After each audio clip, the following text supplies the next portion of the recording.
Beginning with the top focus that we are tracking this hour.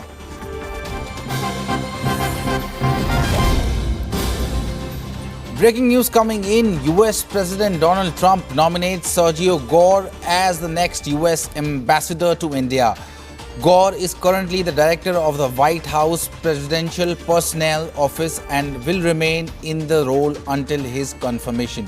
While congratulating Gore, Trump said, "For the most populous region in the world, it is important that I have someone that I can fully trust to deliver on my agenda and help us make America great again." To which Trump nominee says that it will be the honor of my life to represent the United States. That is a big update that is coming in from the United States. And we are joined by Siddhant Mishra on this broadcast. Siddhant, this is a big update. Is this an attempt to rekindle ties with India?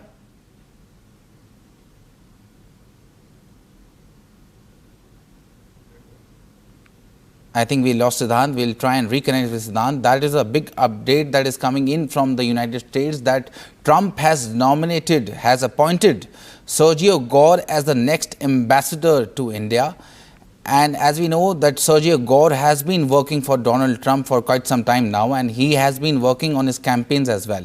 He was one of the key campaigners for Trump's 2020 presidential elections, and he has also published a book on Donald Trump.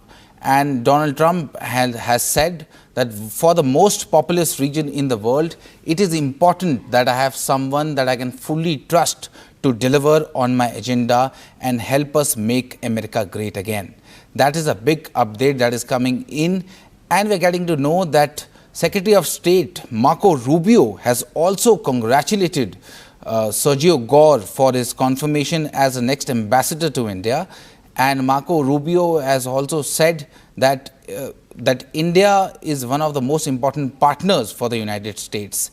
And we are joined by Siddhant Mishra on this broadcast. Siddhant, this is, I think, an attempt to rekindle ties with India. How do you see this? Well, look, this post has been lying vacant for about 1 year.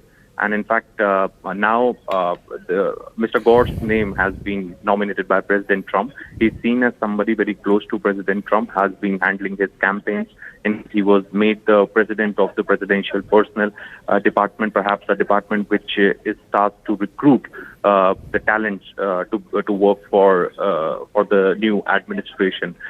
Somebody very close to President Trump, somebody very important in the MAGA group has been nominated. But the point here, Harsh, is that along with being the Indian ambassador, he has also been made the envoy for the South Asian affairs. Now, perhaps that is something happening for the first time, and what is going to be the profile of being, what is going to be his work description if he will be simultaneously being performing the duties of the envoy for the South Asian affairs. Now, that is something where India would definitely want better clarity on from the U.S. administration. Also, the kind of commentary that we are seeing on X, perhaps they're talking about good relations with India. Relationship is very important, etc., etc. But just a short while back, there has been a post made by Howard Lutnick, and in fact, he said that India is in great hands. Now, these kinds of comments may not go down well with the Indian government, and as an envoy for the South Asian affairs, what's going to be his is he going to do India, Pakistan, and going to make to Pakistan and then coming back to India? Is that going to be his profile? So there are a lot of there are a lot of concerns, perhaps right after this appointment. Well, the Indian government is yet to react on this nomination by President Trump, but the kind of commentary that is coming from the Trump administration, also him being appointed as an envoy for the South Asian affairs, perhaps may not be liked by the Indian government. As you rightly mentioned, Siddhant, that he has been appointed as an envoy of South Asian affairs. But what does the envoy of South Asian affairs do actually? If you could tell our viewers. That exactly. So he has been made the boy of South Asian affairs. All we know this is from the post that President Trump has made. Now, beyond that, what's going to be his mandate, his work description, perhaps is something which is still not known. So, the assumption is that he could be made to go and do meet the heads of states and heads of governments of various other countries in the region. Perhaps somebody responsible for the entire region, along with being the ambassador of United States to India. So, but this is perhaps happening for the first time. So as I said, that is he going to do India, Pakistan and again? Will he be flying to Pakistan from India and then, having a permanent residence in India? So all those things will perhaps be.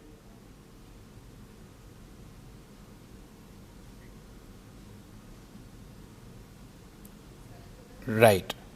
Right, Siddhant. Siddhant, if you could also tell us what is the relationship between Donald Trump and Sergio Gor?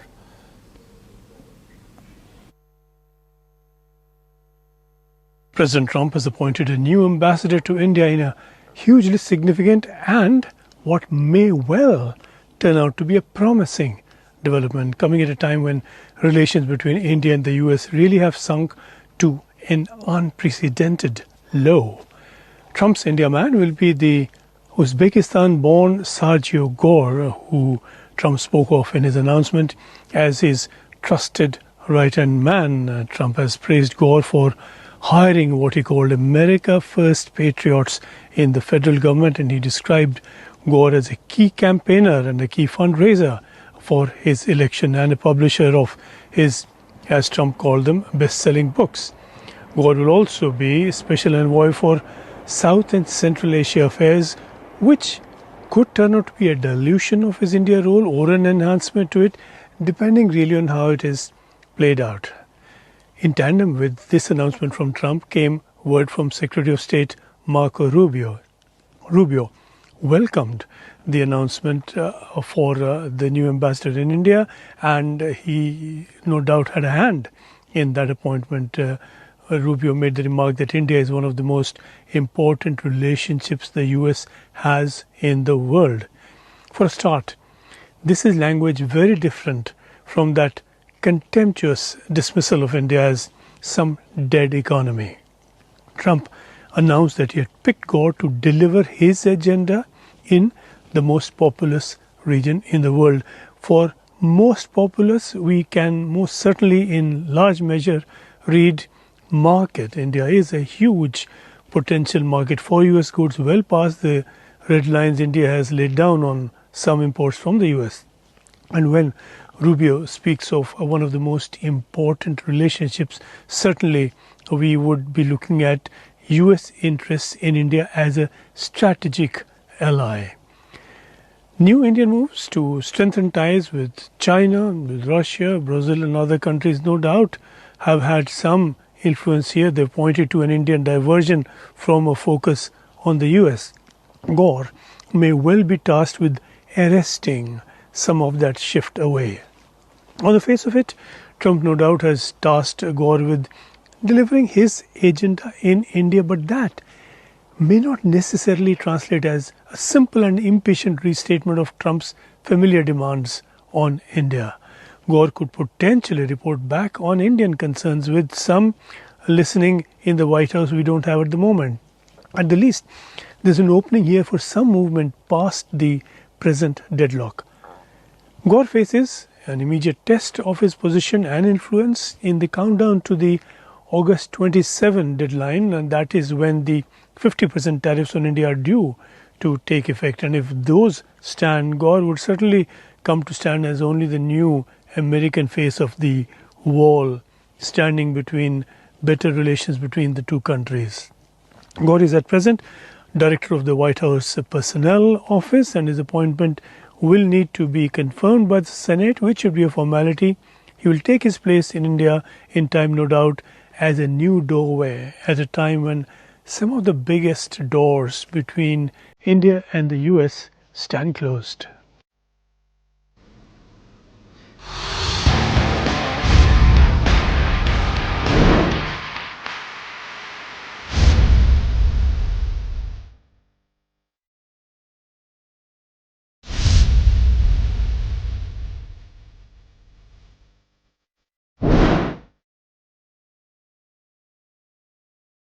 Bye.